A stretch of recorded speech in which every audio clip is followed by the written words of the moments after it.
Okay, so what I found out is like 13 hours or more stories to tell, and we have to crunch that down into less than an hour and a half. So what I should do is just kind of go through a brief summary of several different things and then see what catches your interest. And I'll take questions then and see what you guys want to hear, since we don't have time for a lot of it, but I want to give you what you're anticipating.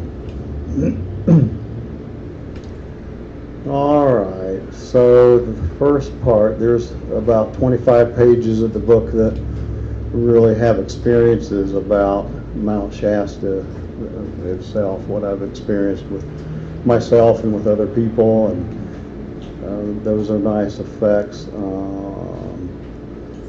Going up and having, first I got here in 1975, and there were dreams that would come to me from the mountains, so I knew this was a special place. And so I kept coming back at that point. In the last 19 years I've been coming back every year, but I've been coming all along since 75.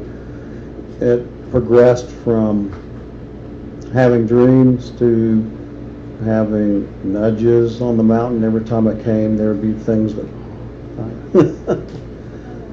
there were things that would come to me to do, and then after more time there was actually voices, so it kind of developed over a period of time into different things. It's always been an interesting experience with the mountain. So I try to spend more time here. It's usually a week or two, and it's moving up to over a month now. I like coming up, and Ma Shasta keeps calling me back, and she wants to hold me here, and gets a little jealous if I leave for a bit, come into town even. You can still hear me okay out there? Because I know I'm getting back a little bit from the microphone. A little louder. I'll get a little closer there. Okay. And the main thrust of the book really for me is my experiences with dying and coming back to life.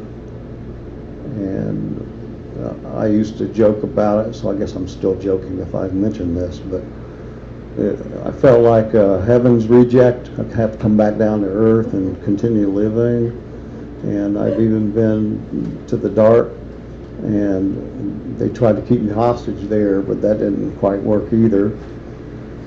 So it's been those experiences and then dream visions, and the mountain has helped me, gather me dream visions that make it even more profound, because it's all the visual thing happening, and conversation and things like that too. And they get quite profound.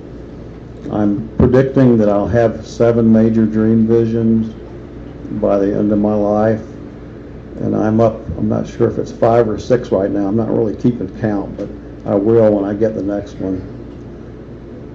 And what else can I say? Yeah, there's just other events that happen as well. So out of any of that I mentioned, does anyone have any preference for where I start? Well, your book says something about affecting all of mankind. Yeah, you're going right to the end of it now.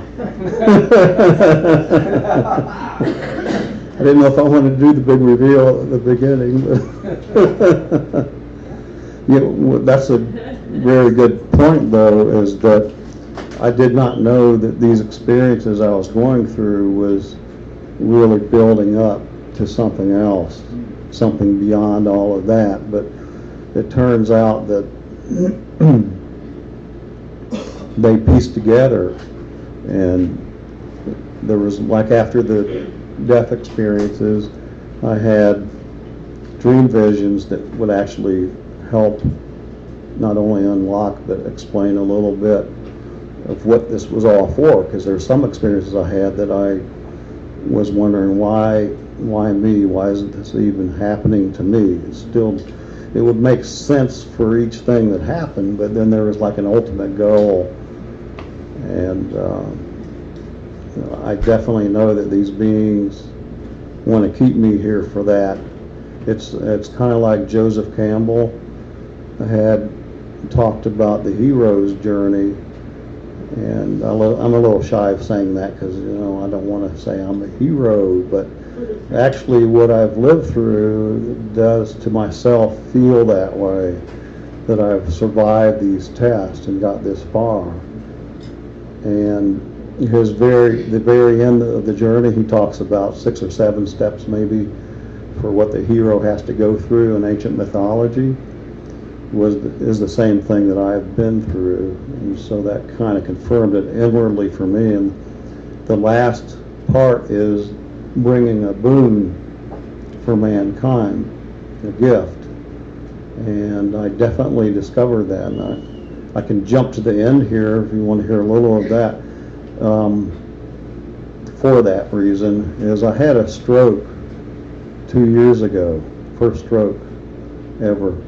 And it took me down. Well, okay.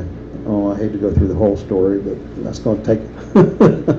Let's see what I can do with it.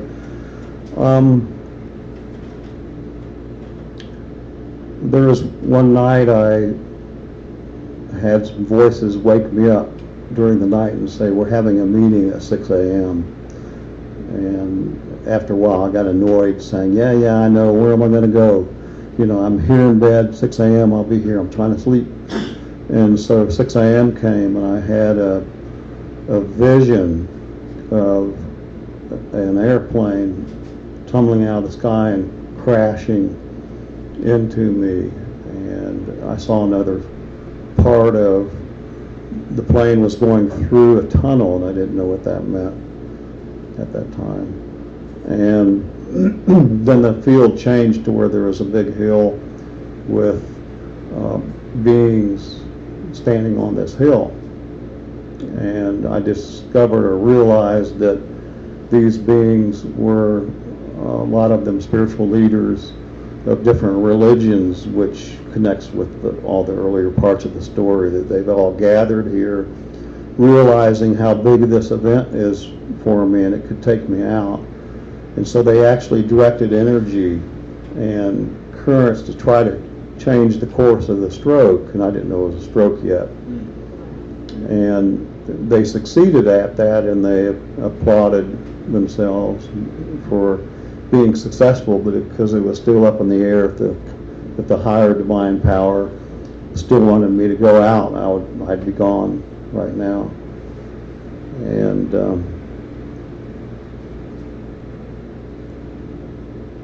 when I got to the hospital, I found out in in the MRI that one of the nurses took me down through my brain structure and said, "This is where the stroke occurred," and I was in the brain stem, and it nicked the edge of the brain stem, which was the same thing that happened in my vision, which was the airplane was going through this tunnel, and it just missed all this vital stuff.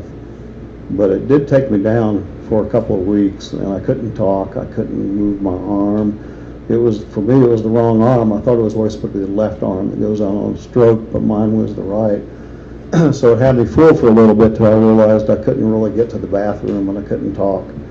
But all that came back to me very quickly because they had averted this major thing that I found out that medical people also said this was the most severe place for a stroke to happen. It can just take you out, or even just the other things like not being able to swallow, and you can't swallow food, it won't work. And so, so I was pretty amazed and knew that they were keeping me here to share this boon they have given me. Anyway, so anything else? Any other questions? Or any other stories you want me to go through? Yeah, start at the beginning of when you became aware of a higher consciousness and power that brought you to talk to us today.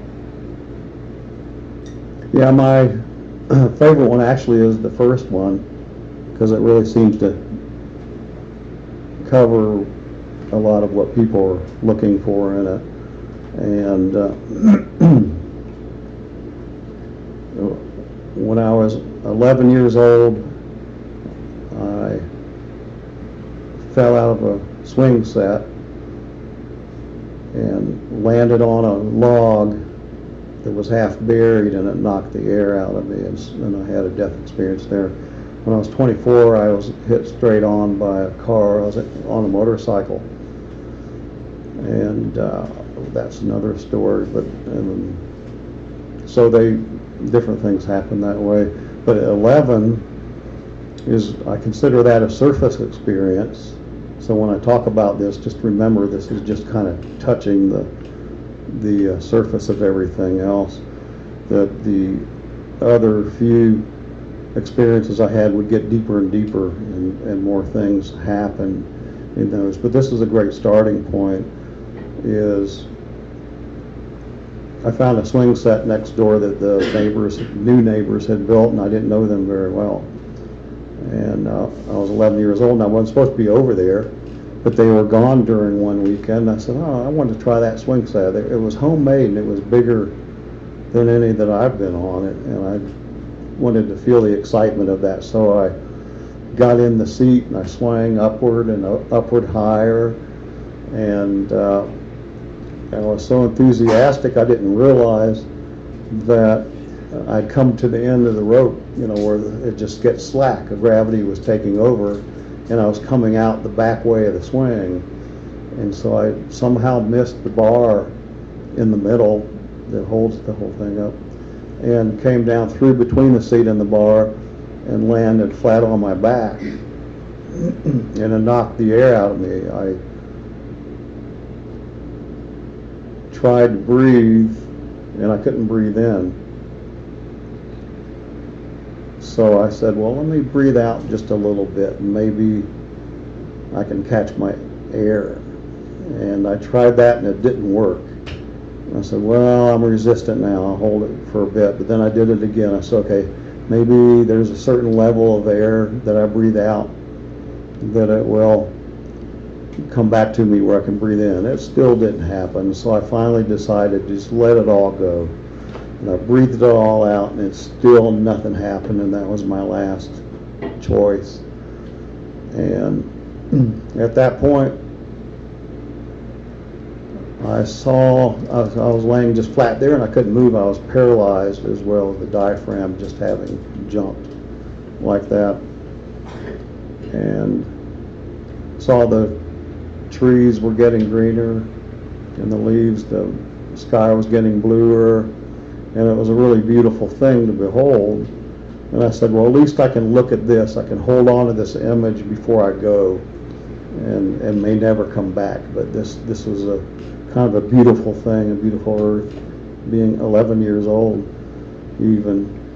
And from that point on, I felt the whole earth below me, and could feel earth beings living all over the planet. But at the same time, I started feeling all the pain. And for 11-year-old, that was a little confusing. I didn't realize there was so much pain in the world, because I never even thought globally back then. But it was now a global vision that I was given. And so that left an impression for a moment there. And then my vision left. I guess I'd gone out now. I had no breathing at all, and I just blacked out like the first stage of death. And I started seeing the past. And I've only recently talked about this part because it's so unusual for even a near-death experience. And until a doctor had told me when he studied children's near-death experiences that, how did he put that? It was long-term memories are placed in the environment, which was something fairly new that they've just discovered, and they realize they tested enough to know. So we have short-term memories in here we go through, but the long-term memories are actually placed in nature. So I was doing that big time instead of just reading my own long-term memories, which weren't that long for 11, but I went in deep into the past and saw Native Americans before a white man came over and how they communicated with the trees and nature and everything else. And I picked out one native and I went with him, and I could tell when he would go through the woods, he can tell the different types of trees just by the smell of them. That's how in touch they were with this kind of thing. And then it went further into, it would come up from the past, from that distance past, into frontiersmen coming in, and I could feel the concern of the natives that now something's shifting. And another part was the Civil War, which I had no idea. I was in Aiken, South Carolina. I had no idea that the Civil War had actually come down that far. And it took like 20 years before I discovered that. And I said, well, then that really happened too, because you kind of wonder some of these things that you go through. Is this hallucination or is this real experience? And so I saw, with the Civil War thing, I know there was a side effect to that I used to play Army with my brothers and the neighbors, and it was fun going out playing and shoot 'em up and stuff like that. But after seeing this, I realized how deep that was and really tragic. And I said, well, I don't want any part of that anymore. And I finally got released from being in the ground and feeling these things and seeing the visual parts of different centuries, and was lifted up into the sky like a dandelion seed puff. There was, body there, and spirit or soul, whatever you want to call it, was going up into the sky. And that at that point I felt embraced by this force I had never imagined before. It was very deeply loving, and I said, well, it's not like my parents' love. And I thought again, and it was not like even my grandparents. They loved me even more than my parents, it seems, because they don't have to take care of you the whole time. And so I said, well, what is this? This is something even profounder than that. It's something I couldn't even imagine, and I imagine a lot of people who haven't experienced that can even imagine what that love was. And as the experience went on, it was not just all this love coming in from the outside. It was love also starting to be generated from the inside out. And so it's like the two meet. And it's quite amazing, that feeling there. It's, most near-deathers don't know how to explain, or they don't even try to find words for this, because it's, even if you found words, it can't be realized what this profound love is until it really happens to you, which I believe happens to everybody when they finally travel out and then embrace the universe. It's wonderful. So that's kind of the gist of near-death experiences. So how did you get back? Oh yeah, see, there you go. I've told this story so many times. I'm glad you pointed that out. You're going up in the sky and realizing that you're becoming one with the universal love. What? I'm back. Yeah. Oh, I thought I was still there.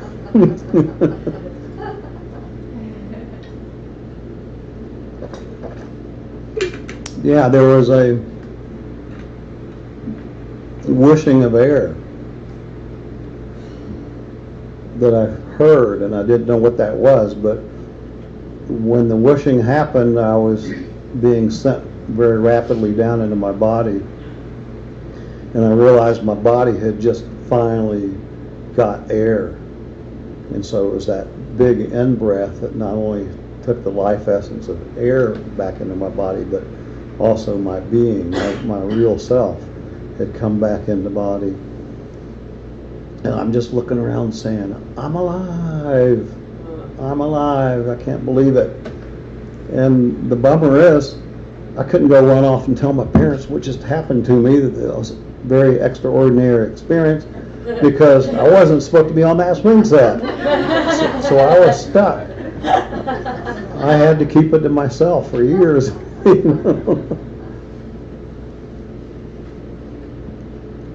how did that change your life after that? Do you remember if that having that experience made your life different at the age of 11 and 12?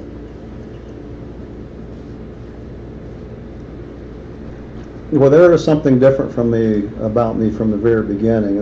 That's a good question too, because most near-death experiencers haven't been as much in touch with their true nature as I was. I was kind of born into that, and so there's huge changes that happen to most near-deathers, and for me it was that it just verified what I knew. It just solidified it, and it was wonderful to see that my intuition was on the right path. And after each experience I had with the other ones, it just got that much more profound. And then I ran into power. I ran into powers that I had to explore to make sure that what I was experiencing was real, and not just my imagination saying, well, that light bulb blew out, see, like that car just went off. I affect electricity when I start talking about stuff like this. And we got a great example. Channel is open. There were times that I would walk under a street light with a person, and I'd talk about affecting electricity, and the street light would go out, and of course right then that person would believe me, say, okay, I think you're onto something, because these things are wild experiences. They're the things you couldn't believe that we can do or affect, and so with each of these I would finally have to put my foot down and say, well, I've got to prove whether it's just coincidence or did I really cause this. And it got to the point where with my wife, we were sitting in my book room, and I started experimenting with the street lights. There were like 8 street lights I can see, and I actually started blowing them out one at a time in order, and she was witness to that. And I said, well, it still might be a coincidence. You never know. I mean, I really need proof.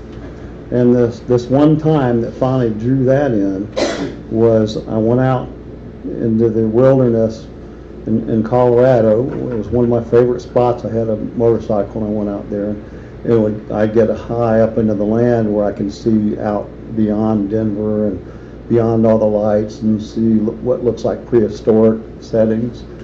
So it was like the go-to spot for me to regenerate, and all the stars and the crickets and stuff. And I get out there, and I was just waiting for this experience, and they had placed a big billboard to the side of it that faced the interstate. And I said, what did they put this way up on the hill for? That, this is not a place for a billboard.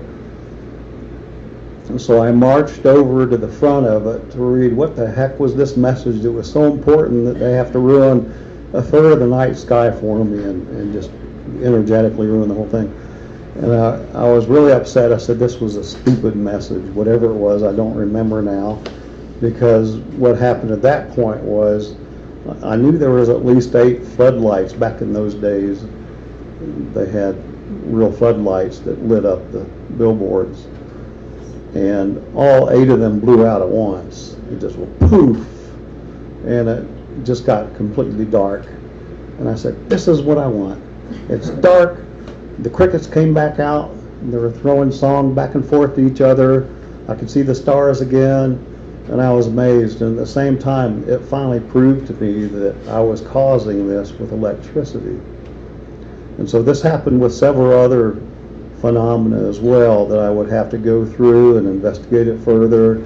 My mother was the psychic type of person, so I got the intuitive side from her. My father was the scientist, so I had to prove it scientifically to myself, and all these things proved real. But that's only for me to say that. You know, anybody that hears this can think, well, I still don't believe this. Well, you know, it's for you to experience what you want, so it's part of our human potential. But what I'm looking for is something that would be illuminating for everyone instead of just working with these different powers. It's like one of the Buddhist expressions talking about, please bless upon me the lesser and the greater siddhis, which is powers, translation of powers. And the greater one is enlightenment. And when you reach enlightenment, then you know exactly what to use in those moments that you can use them. But before then, it's really difficult. It's, you know, when I tested these things, the collective unconscious, which I can read at that time, I can read people's minds, I can read what they're really saying or thinking.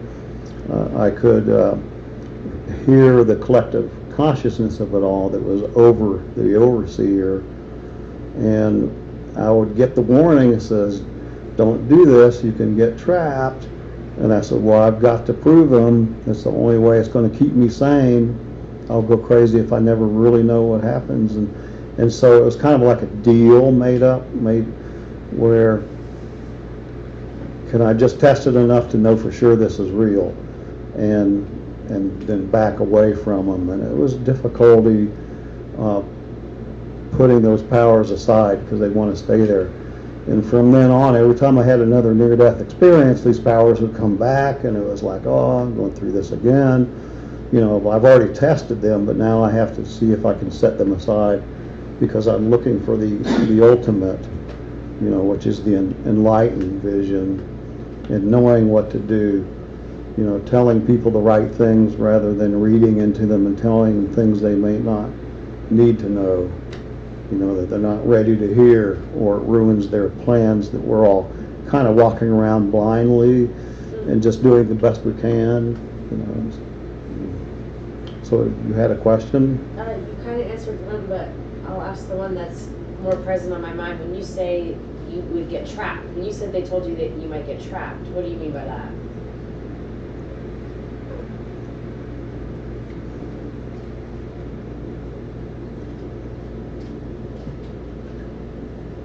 When people explore these powers, the biggest trap is enjoying them a lot and start using them for selfish reasons. And often people don't realize how selfish not only they can be, but how selfish some of these things are. And that's an amazing point in itself.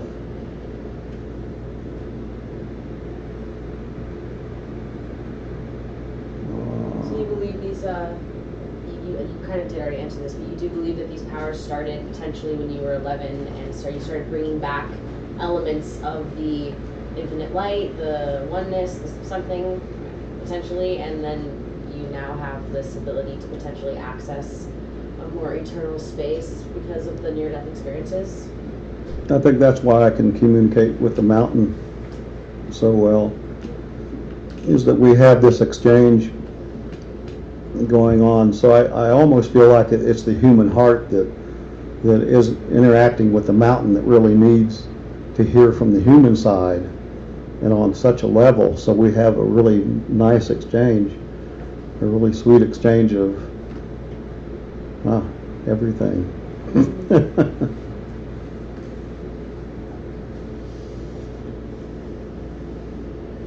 Yes, my friend.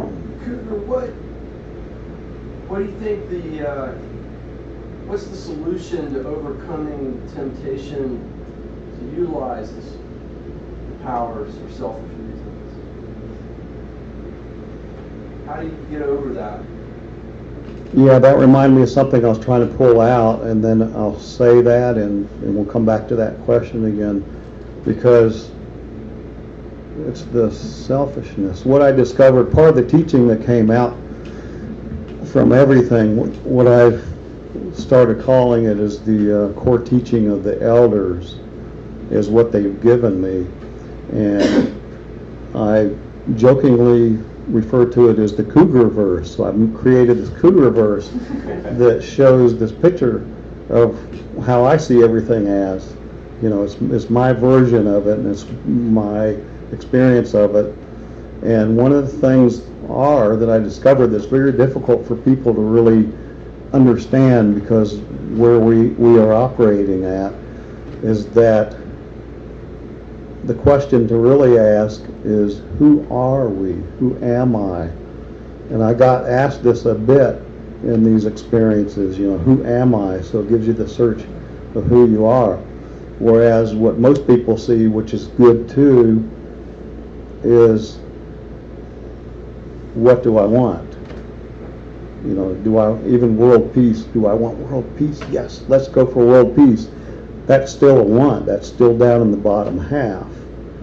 And so you get mixed results there, and people don't realize, because it sounds like a great thing to do is wish for world peace, but then you eliminate the information that there's a whole karmic thing going on this planet that needs to occur. We need to have a lot of the ugliness that's going on, the wars, all the strife. In different experiences I had, I saw all these potential futures of where mankind was going, which was no good. And these are all under, what do I want? And if you lift all that off, how does soul develop anymore? Okay, so I think I covered that part of it. Now, what was your question again? Does that even... You said something a little differently, I think, actually. Great. Let me see. Well, I think that a lot of people who investigate cosmic consciousness inevitably start to become in contact with supernatural powers. And people who are trained or intuitively guided in a good way will inevitably use them only for the most righteous reasons. But sometimes the powers come faster than the maturity. Especially if people are investigating plant spirit medicines and things without proper guidance. How do you reconcile the acquisition of supernatural powers if you're not quite prepared to handle them in a mature way? I guess that's part of the gamble of life, that sometimes we have to grab hold of the dragon's tail and see where it takes us. That's the only way we're going to learn. So there's no problem about having bad choices, or all that's planned, no matter what we do, if it's stupid or not, or whether we think it's stupid or not. It's all necessary for the development of our souls.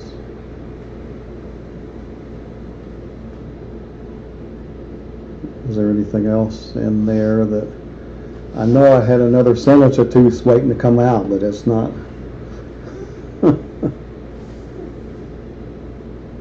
Yes? What is your intention for this presentation tonight? What do you want us to take away when we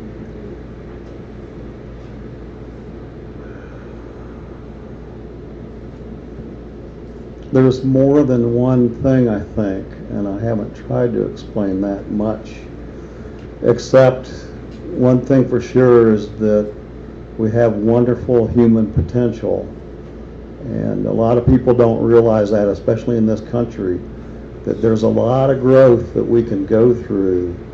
And I'm living proof of some of these things, that as a person who's willing to talk about it. There are other people on the earth that just won't. They've reached the level where they're not going to say anything. But I told God, if you want to call it God, the uncreated creating or anything like that, I told him at a young age, I said, whatever you reveal to me, I'm going to tell the world. So, and that's where my journey is in this life, where I want to go ahead and share. I want people to know that we're just not football games and money and cars and all this other stuff, that there's a deep spiritual dimension here that we are from. We are actually these spiritual beings, and we're playing around in a material world, and it's like, wake up a little bit. I'm not going to try to wake everybody up, but just wake up a little bit and see, if you think that your life is not going quite right, and you think there's no magic, it's all gone, and you're having bad luck, that you can actually draw on this inner power. Intuitive wisdom is very, what's the word? That's one of the keys to really look at developing intuitive wisdom. So many people have self-doubt as it is, that they completely cover it over and don't realize they have all the wisdom within themselves.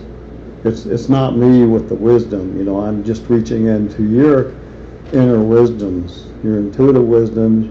You can develop them and come up with very magical stuff. I had to learn to stop listening to my peers and my parents and the principals and all these other people who say you can't do this and you can do that. And I would discover on my own and rebel against all that and say, I know this can be done. I know we can do this. We have unlimited potential we can tap into in it, and it's God-given or uncreated, created-given to do all of this. And I think this, for me, this is ultimately where our journey is leading us to, is that once we finish with this painful universe, this duality, the darkness emerged with the light and the betrayals and everything else. Once we finish with all this, by working through the darkness, there's nothing left but light to move through and go. And I've had all these wonderful experiences with these beings. Like in the second near-death experience, I met the 7 beings of light, which could also be interpreted as the 7 flames before the throne, as the Bible says. And 7 comes up, that's the 7 above, 7 below part of the story. But for me, these beings really exist, and that they're actually part of us in the sense that when we grow enough, develop enough, we become beings like these. I don't use the term angels anymore. I used to call this book Angels in the Light. But I see that more like spiritual travelers. They're not just angels as perceived by America. There's much more beyond all that. And I believe these spiritual beings are what we can become. And they presented themselves to me on different occasions, and they showed me what I could become. And it would be like them, and that everybody comes that way. And then it still does not end there. I mean, there's an ultimate. We have no ending, which I don't like having locked in places. Well, no, I can't get any further. This is the ceiling. Well, there's no such thing. We're given such a gift of human potential.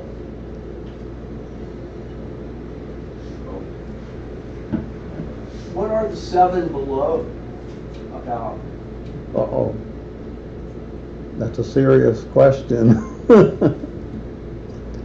A lot of radio shows don't let me talk about that.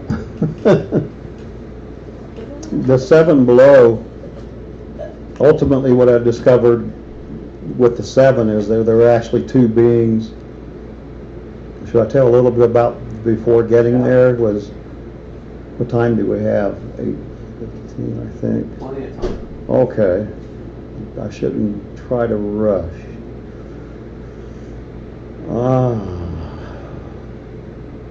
I came down with poison oak and serious cold, and several other things happened. There was a magic stone somebody had that they shouldn't have had from Hawaii. It was cursed, and all these things came in to putting me into this weird space where I can feel darkness coming up all around me. And when I walked the woods at night, I could feel the darkness moving in the trees. This was somewhere near Sebastopol, California. I've had a near-death experience all across the United States. I like to say it sounds pretty impressive, but South Carolina, Colorado, and out in California.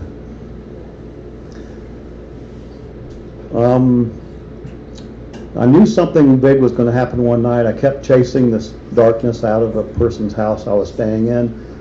While she was gone, I kind of house sat a little bit for her. I would chase it out, and it kept coming back in. It'd sneak back in, and I never had that happen before. Usually what I send out, it goes with joy, and it knows it's got to move on. Well, this thing would sneak back in when I didn't know it. And one night it just triggered that this is it. And so I ran up the hill to Grandpa Robert's pod house. He was a Cherokee medicine man that I had met and was doing a little bit of study under. And he was just saying, no, you just got out of a relationship. You got a cold too, and well, yeah, poison oak all over your body, but you should be fine. And I said, Grandpa, something is about to happen. And right then we locked eyes, and he saw that I was being led into darkness, and he says, you've got to go out to that medicine wheel out there. You've got to sit in the center of that medicine wheel, and I'm going to clear the area, because there was an owl that had followed me all the way from where I was to his place, and he told me about owl medicine, but that some tribes thought the owl was a good sign, and other tribes thought it was a bad sign, and this was like a bad omen. Something bad is coming, and it's following me, and I can't escape it. And so he also did some ceremony, and he said he was going to beat a drum for me and give prayer. I'm kind of going off the side a little bit to say this is also deeply mixed with mythology in the book, and I was amazed to find out how all of these things that happened in this experience were already told back in Inanna's time, the goddess Inanna. They discovered the first descent to hell, and all the stages that she went through, I went through. And even where she had a medicine man drum for her while she was down in hell. So it just blew my mind. It was like 13 years later I discovered the story, which helped bring everything back into focus of why did this happen to me? Why in the world did I go down to hellish realm? That just did not make sense. I'm not that kind of person. I haven't murdered anybody or, all other wild things. Although in previous lives I've been through it all, so it's something everyone has to suffer or seems to. Maybe there's some that escape that, but for the most part, I think that's part of evolution of the soul. So I went down into that circle, and it was made out of rocks and gems and other things that different people left for him, because he was a medicine man for the people, and he gave people healings. Very wonderful, powerful heart. I mean, I could feel his art energy from, say, 300 feet away as I approached his pod house, and I'd know that he was home. That's how far, because I was testing the limit over time, because I would go there every day for a while. And I was coming in and out of a coma, and I was blacking out, and then coming straight back up and blacking out, and coming straight back in. That happened for quite a while before I finally blacked out, and that was it. Earth was gone. I found myself on a steel bridge, which is bizarre, but that fits in with the Inanna story where she got hung on a pike, a steel pike. And this bridge was like 2 feet wide, and it stretched out across the pit that I was in. And at the time I couldn't see anything below the pit, but I can see this little doorway of light where I came from, and that was the medicine wheel up there. And I remember Grandpa's words. He said that people that go into this place do not come out alive, and the ones that do are insane. And this was also quoted in the Inanna myth. I mean, it goes on and on and on. There's at least 22 different relationships between the stories. So he had given me the advice to keep opening the door to love. If it closes up, keep opening it up, and so that's all I could try to do, but I found out it was still resisting it. And other people who have negative death experiences usually go through seeing people being tortured. They might even be tortured themselves, and they call on Jesus or God or somebody, and the ones we hear about are rescued. I don't know what happens to the people who don't get rescued. They might just die, and we just don't know about it. But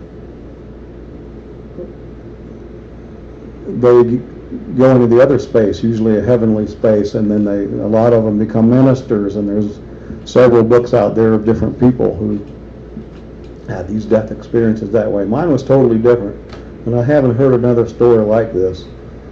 And it was the two beings, it was like great dark grandmother and dark great grandfather were at the base of this pit, and they appeared, and I could see them and know who they were, and they were testing me. I didn't know at the time that was a test, but they wanted me back. They said, you're our kindred.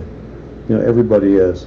They knew I had developed power from the other experiences. They wanted that power, so they wanted me to join their side, and I can also gift them with the power. And I said, well, I can't get away with that because I already knew enough about what I was working with. I said, people are going to see what I'm doing, you know, because you can manipulate people.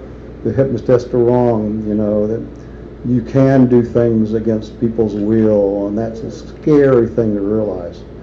You know, I can have people do anything I wanted to, and so I had to really focus on not projecting things to people. And it would always slip because there's always something, and so that's that mind training you have to develop and go through that will make it easier for you not to slip and do these things. I was going to the grocery store for Grandpa one evening, and there was some guy coming down the sidewalk that I just did not like the feeling of, and so I just said, you know, get out of the way, get off the sidewalk, and he jumped into traffic and almost got hit. Cars were honking their horns, and I said, no, keep it straight. So I got different stories about some of that in there that turned out pretty funny now to look at, but they were scary then because I had to focus. And so they showed me how they would give me even more power, and I could do more of these things that I can imagine. And the world is yours, kind of like the Christ temptation in the forest or wilderness, where he was tempted by Satan. And I guess there's a few other people who had those same things. Yeshi Tsogyal had gone through initiation like this, and even the Buddha, when the three Maras came to him and they tested him with their seduction. And this is essentially what these two beings were doing for me. They were saying, join us, you're one of us. And here's the history of creation. They gave me and this is why radio, you have to be careful with that, the twisted version of creation that's half truth, half lie. And the half truth is so convincing that you'll believe the half truths. It kind of blends in, you know, and so it's very cunning. And they showed me it all visually. I saw all the creation and their version of it. And in my second near-death experience, I saw, you know, the future of mankind according to the seven beings of light, so that I had different versions of these stories. And the seven minions, what I call seven minions of hell, came to me at that point, and they had been great leaders on earth at one time or another, and I can see behind them, I can see what they had went through in those lives, and how much fun they had, you know, and it's all the temptations and all the glory of winning battles and having any man or woman that you want to have, you know, and they were showing me, you can do this, you can have all this, and I knew that to be true at that point. I knew it from what they had been showing me. well, I might have skipped the eye thing though, but they showed me how there would be an invisible mist over my eyes so people couldn't see my power. They would not know, except maybe a handful in life, but you can just completely fool everybody. And I used to have people already, way decades before that some people would tell my wife that they were afraid of me, that he's got this power in his eyes. I don't like him staring at me if he's staring. And so I go, oh, you don't feel that way, do you? Oh, no, I see the love. I know what you're about. So, but this dark power, it could just really, and so I know there's beings walking here on Earth that are getting away with that. And unfortunately, what I also see is a lot of these people that do this are sorcerers to begin with, and they don't know love. They've never felt love. So when they get into this space of darkness and this dark power, they don't realize it's dark. They think this is good because this is what I want. This is what I want and I can get. And so they have no problem with it at all. And when I was in this space, I came from love.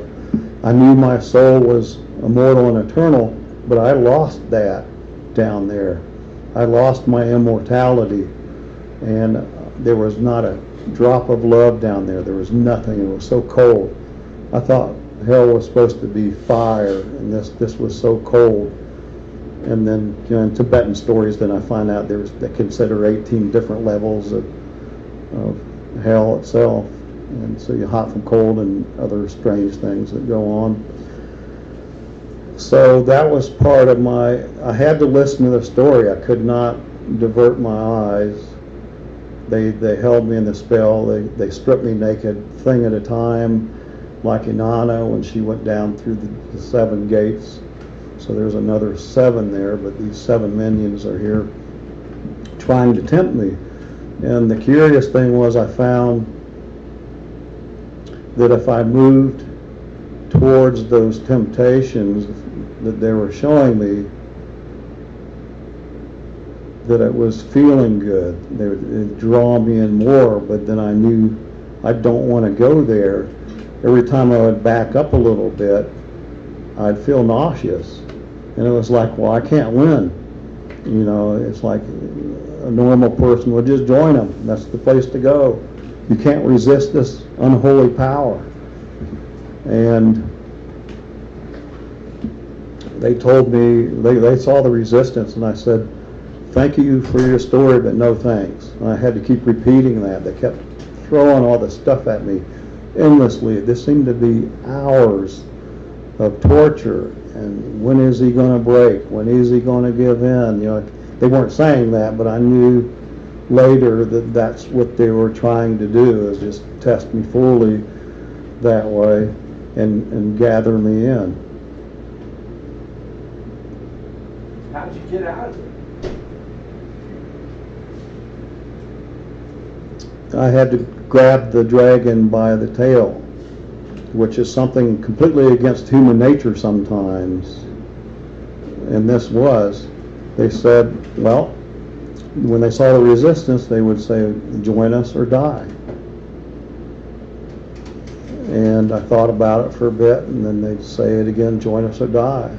And so I try to, okay, if I join them, I'll still be alive, because I know they took my immortality away, so all they got to do is kill me, and it's over with. So do I want to eternally be dead, or do I want to live? But it'll be under condition of evil, or what I consider as evil. And so I kept saying, no, thank you.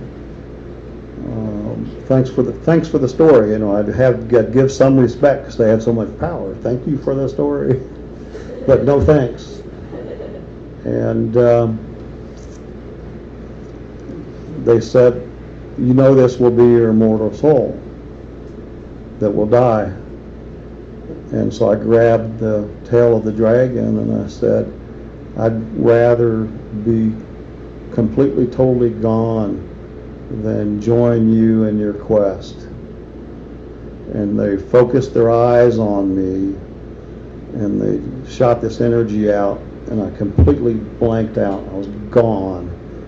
So I had made that big decision to go ahead, and that's against human nature because we're always trying to survive this and that and the other thing, and we do it, we kind of save the body, but it was like this was beyond that. This had to do with the soul level, and do I want to stain my soul forever?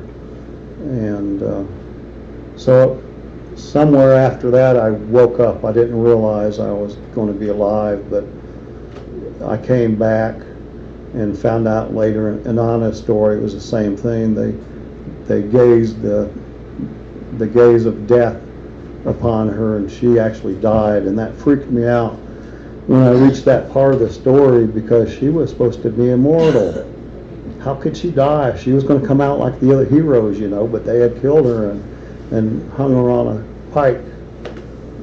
And but she was rescued by Father Enki, who sent 2 bees down to rescue her out, pull her body out, and bring her back to life.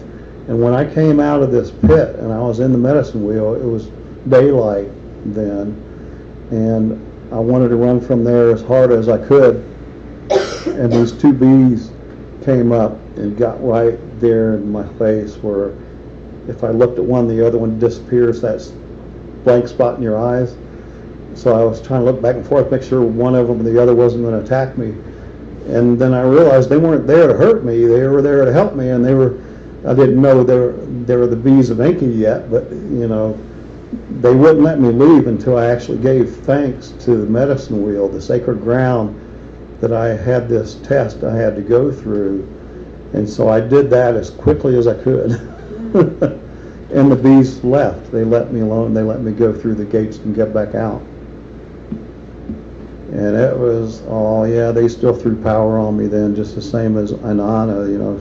They call it the demons were grabbing hold of her legs as she ran out, and they had to carry them into the world, and they got released after a while. But yeah. Do you believe that they actually can take your immortal soul in that situation? Yeah. It's their bluff. Yeah. But who knows that when nobody else has that story to tell you? Well, I've had an experience. So maybe, hopefully, that'll help anybody. Yeah. Yeah. I mean, I think that just knowing and getting that out, because I don't believe it's possible for them to do that. Right. Yeah. People, if they won't remember anything else, if they can remember that, because when you're in the situation, because I have had a similar situation, you have no idea that you're, if you have no idea, you think that this is what's going to happen, You have no idea that it's a bluff or that it's that type of thing. Because everything else is so real in there too, and you see what's going on, you can feel it. So it was actually, it took years to get here. It was like, why was I given that experience? And when I finally started seeing, it was like the ultimate test of duality. I thought I failed down there. I thought I was going to bring myself out alive and maybe bring some other souls out with me and be the great hero that way, and that didn't happen. And I talked to another doctor who was studying near-death experiences, who says, you didn't fail. You did not fail. It took a human voice to tell me that he said, I can't think of the word. You cannot be, that word left me. That's a good word too. But I can't be soiled by darkness, I guess, is what it is. But there's some really nice word that escapes me about that. And then so it took me, I thought about that for a couple of days, and I said, well, he's right. I would not be contaminated by that.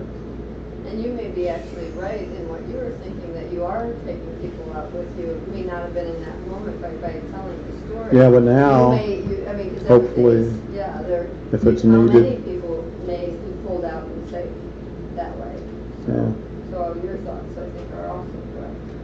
Yeah, Thank those forces, those beings are fixtures, and their intent is to trick you into giving them permission, because they'll tell you whatever they feel you need to hear for you to align yourself by permission. They can't violate your free will. So they were trying to trick you into agreeing to be part of this. So Yeah, they the fact were. that you wouldn't go along with them and make that choice was ridiculous. There are certain things they could do, though, that I didn't know that they could do, and it's really invading, it really invade your space. But the ultimate choice is ours to make. Yeah, at the soul level, it requires your free will choice to align with them before they can actually affect your soul. That's a huge issue. So I have a question. I read your book with great fascination. Oh, you got it. There one flag up. And I was very. I should put you on the microphone. I was You want to very come up here? fascinated with the book, but I just could not put this down. It's awesome. Good, yeah. So, yeah, and at the age of 11, Brad Steiger did some research on star people, and he marked out different characteristics that they have. And one of the characteristics was that at the age of 11, they have a major psychic awakening. Because my other ones happened in 13 years, so I was wondering why the first one was at 11 instead of So at the age 13. of 11, that's one of the markers of star people. Yeah. Major psychic awakening. So my question for you, Brenda, is thank you for making the effort to share your story, which is awesome. And is there anything that you haven't put in the book since you actually published it that you'd like to share with us now? Yeah, I could a little bit. This other thought is trying to come in first, that I'm also seeing that this darkness is not something to really fear having the experiences with, because ultimately they're playing for the greater good. Whether they realize it or not, this is ultimately part of the big plan. And so it's like, oh, okay, you know, Everybody's doing their part. yeah. I'm just curious, Cougar, with all your experiences with like ethereal and spiritual beings, have you ever had any physical contact with an extraterrestrial entity? Yeah, I had close encounters the first time here on the mountain, several times. Finally, it took a while to see those because everybody around me was going, "Oh, I saw a UFO," and I never did, although I wasn't really looking for it. But it finally came to where I saw things like one last night that I was in September before leaving. I was thinking about the 7 above, 7 below, and this light appeared going across the top of the summit, and it was moving. I said, "Oh, that could be a plane. Probably is a plane." But then it stopped, and it stood there for a minute. And I said, "Well, that's not a normal plane. Maybe it's some kind of angle from a satellite." Or so I always try to figure out what these things are. And so from that stopping point, well, I'm facing the wrong direction for you guys, but it went over across like that and came down to here and formed a perfect 7 and stopped again in the sky. And I said, "Thank you for verifications, and now I can leave the mountain a happy man." But I've had other, when I was 9, I actually had close encounter of the third kind.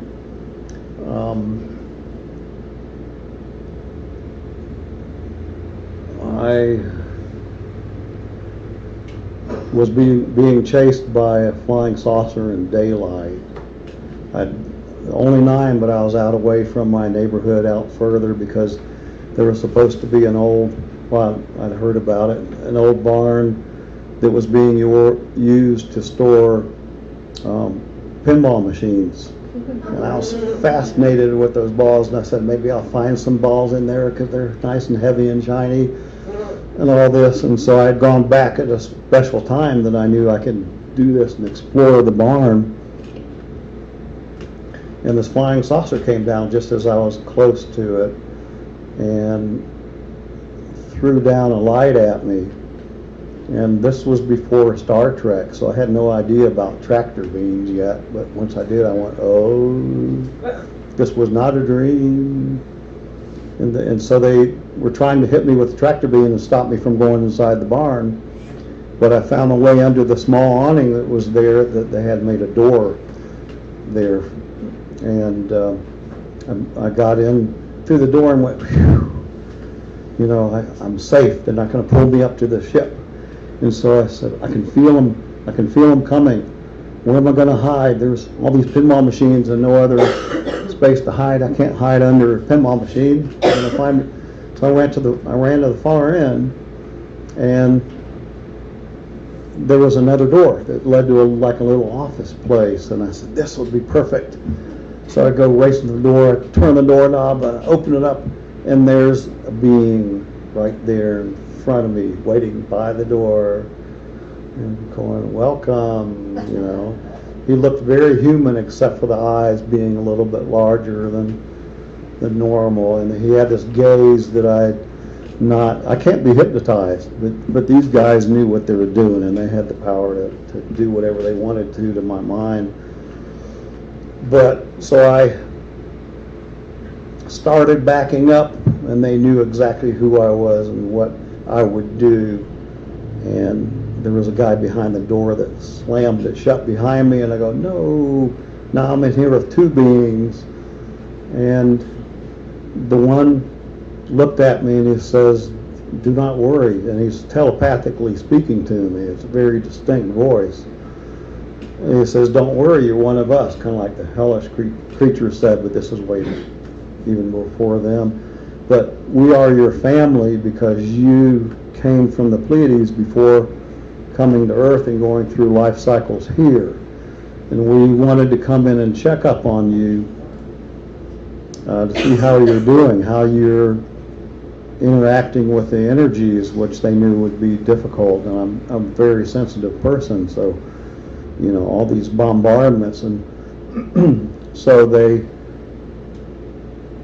showed me this love that made me open up to them, and he went through my eyes into my brain, and he started doing research in there, and he told me that I should be all right, I should make it through. And we came and visited your dad when he was your age and did the same thing.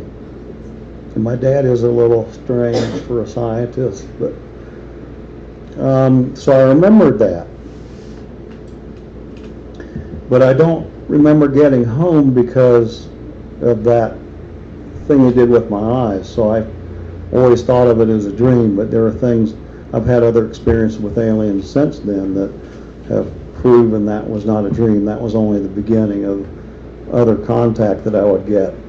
When I was about 37, I quit my job flat. I knew I couldn't do this. I couldn't write a book if I was still working full time, so I had a nudge. It was from one of Jonathan, I'm thinking of his book, Jonathan Living Seagull, Richard Bach. He wrote a book that I thought was going to be magnificent, the Soulmate book or something, I'm not sure now the title, but I ran through that at work, and when I was waiting for pages to come up on the computer, I'd have maybe a half minute to a minute to read.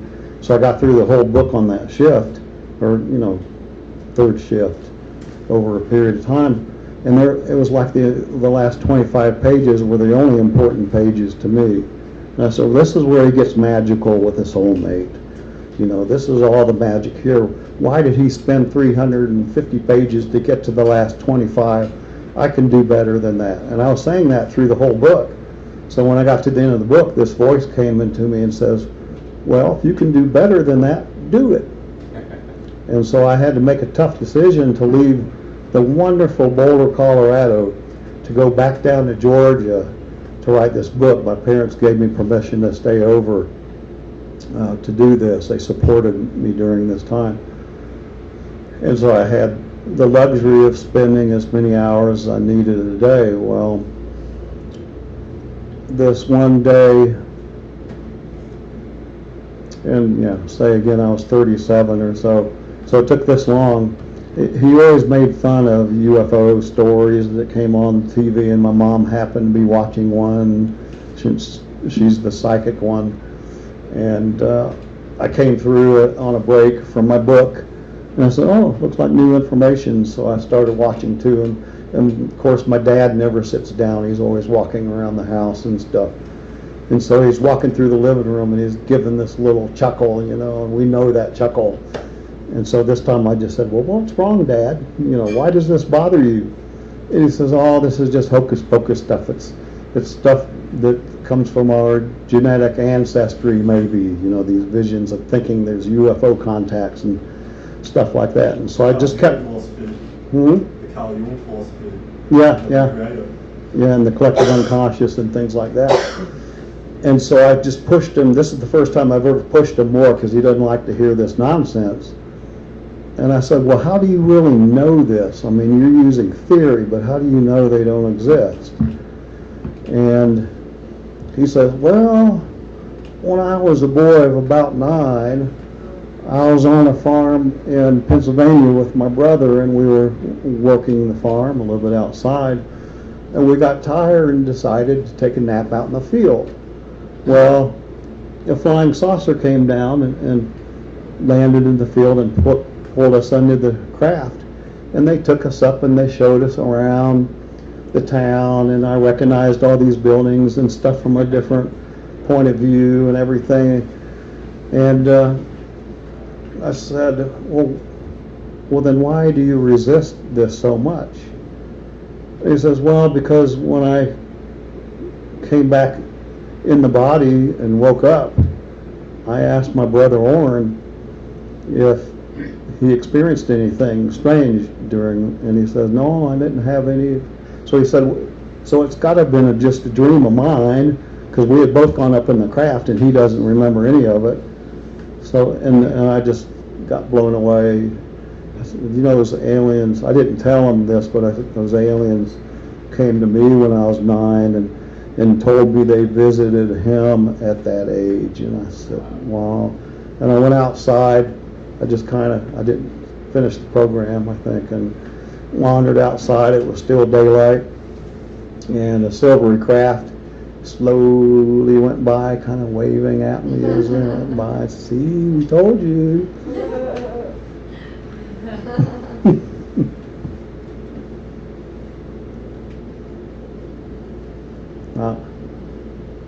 Yeah. Okay, cool. I was wondering, sorry to backtrack, but what the experience of the grandpa, I don't remember what you called it, grandpa, who put you in the medicine circle, what his reflection or experience was observing you or being there from the outside perspective, watching you. He stayed in the pod house, and around the pod house he was putting salt around the place and sealing it up, and he was doing prayer and ceremony and drumming to wish me safe passage, and that's all he knew.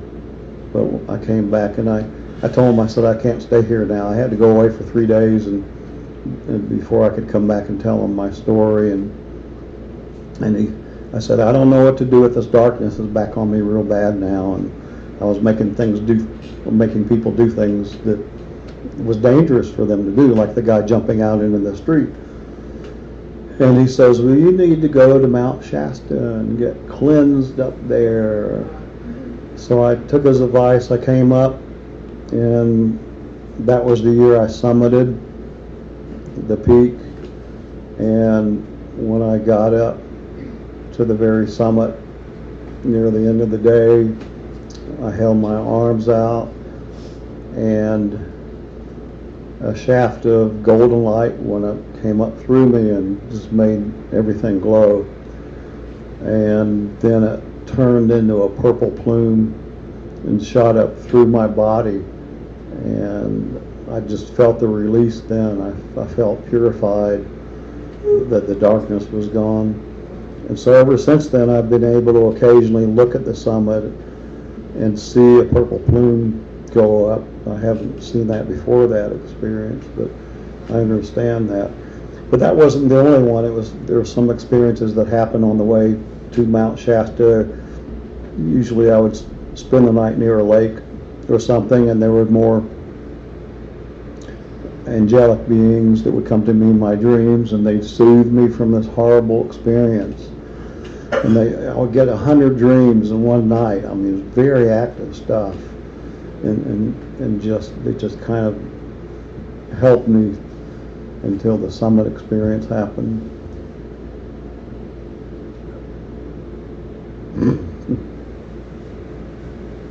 Anything else?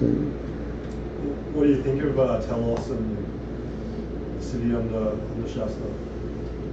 There's other stuff I might do in the future. I had raised my Kundalini to a certain point in around 24 or so, and I realized I had to try to cap it off, and I didn't even know.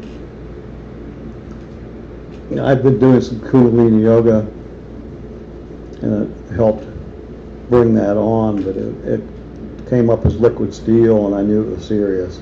It was slowly moving up every day, and I said, well, I'm not ready for all of this. I was ready for it to go all the way up to the heart. And I also realized at the same time that in my second NDE, I broke my back in 2 places right at that area, and that hadn't been healed yet. That was actually very shortly after that had happened. And I've kind of seen that, and I was fortunate I could do it. I actually did. It took a little, I could still feel it moving for quite a while, but I just used sheer willpower and prayer and all to keep it there, because I was going through a lot of change too early in my life, and I needed to be in a Kundalini ashram, and I didn't have access to that at the time. There was another whole experience around that, which is kind of covered in the book as well, and how my life would have diverged in a different direction. It's like different choices you come down and work with, and this was one of those big turning points. And I didn't want to go crazy and still be going to work, and this is crazy man, we're going to fire him, and then people throw me out of public places, and because I would just go for it if I could. Does that make sense? Anyway, so I understand with the Telos thing and everything that the real entry is to raise your Kundalini until you can find that gateway into it. I've had communication with beings in the mountain and beings who come over the mountain, so I'm aware of these presences, okay? And that may be my next path to do, because I've had Atlantis lives, Lemuria lives, and they're connected in that sense as well.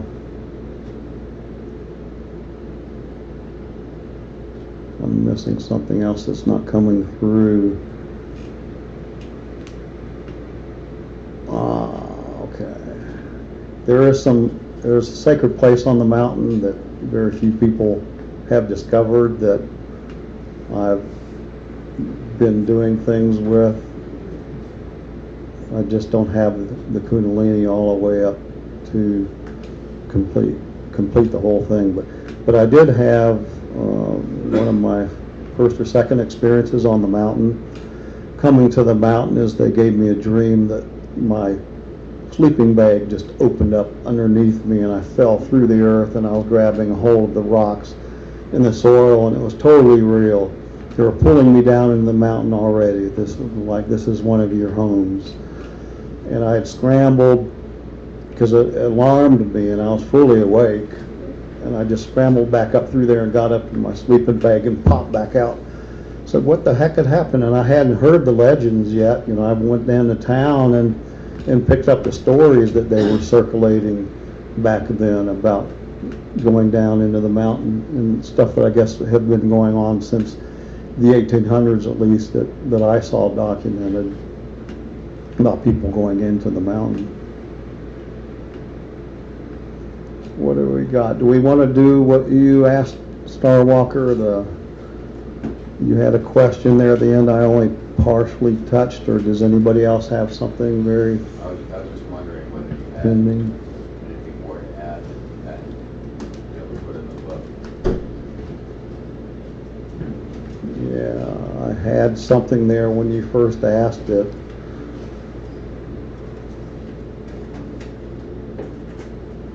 There's quite a bit that I could not put in the book, I can say that, but I was able to spend enough time with this over 22 years of different versions that I could piece together the biggest parts of the puzzle and come up. I kind of go into the core teaching a little bit, but that's really another I'm just step back. thinking of beyond, you know, since the time the book was actually published and now. I'd actually expanded it from what happened last year, because last year was pretty big.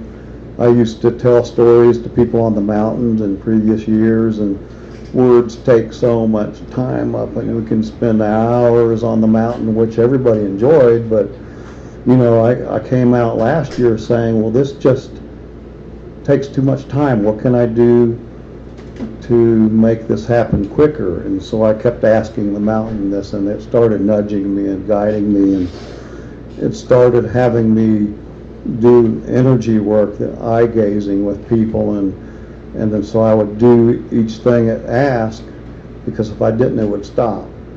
And I was surprised each person I did this eye gaze with, there would be tears coming out of their eyes or some other really strong emotional reaction, and it kind of ultimately led to an experience I did include in there that wouldn't have been in the first version, which was only a couple months before. I said, well, let's go for it. My brother encouraged me to put more of the story in, and before that, you know, it was just a 2-hour movie, and a movie producer hit the ceiling and he said, there's just so much you're not talking about that's between the lines you need to explore, expand, and so I turned it into a 3-hour movie. And then my brother pushed me a little bit further to get this last year's stuff. So the mountain will show me, I guess, what comes after this. I mean, that was, when I put that in there, that new stuff in there, it just made it that much deeper. There was just so much going on. Based on your life experience so far, what do you think your purpose is? Oh, well, we have more than one purpose, but the big thing for me is to finish up this lifetime without creating more karma or any kind of bad karma, or maybe even too much excessive good karma to keep drawing me back in. I don't know if I mentioned this earlier, but I knew as a small child that this was either my first life or this was my last life, because they both feel very close to the same. And after all these experiences, I realized this was my last life, and I was saying, yippee, I'm done. And then when I really had to settle into that, I realized how precious this earth really is, how beautiful it is, even with all of the madness going on in it, that this was my second home. And so I was given the opportunity to come back on my own desire to help mankind. That from now on I can leave anytime I want and stay gone, or I can keep coming back, keep working with people, and still going through a lot of pain because of just being in the material body. You know, there's still suffering anybody has to go through for that. Could I?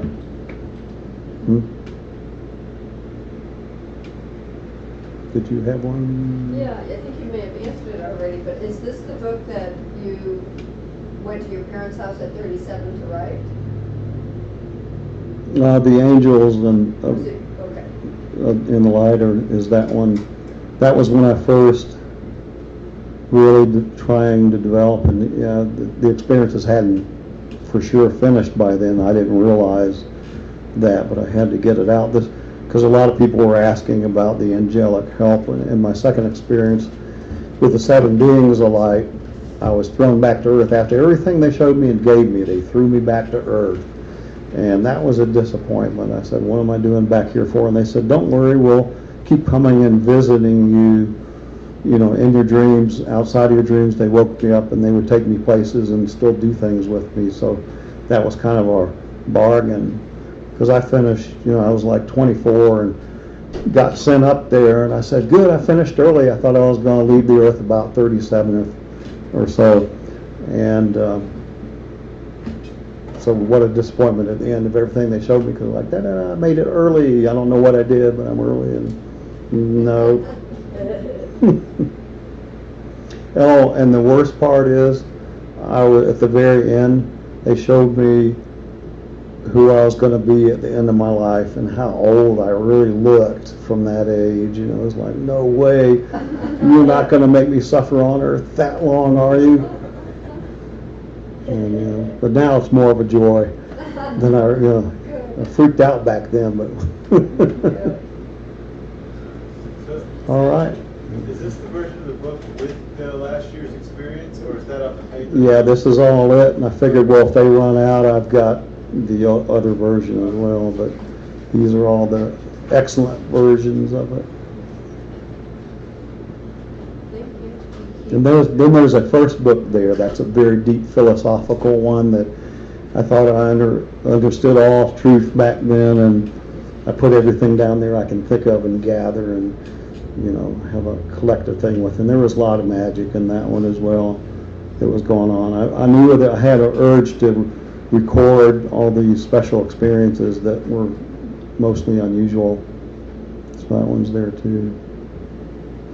And like I say again, those white things are free if you want to take them. They're kind of adjuncts to. One of them is actually the story in detail with Inanna, the goddess Inanna, and how they compared. And the other one is just kind of a run through the different experiences, 6 or 7 pages in that one. So thank you all very much. I appreciate it.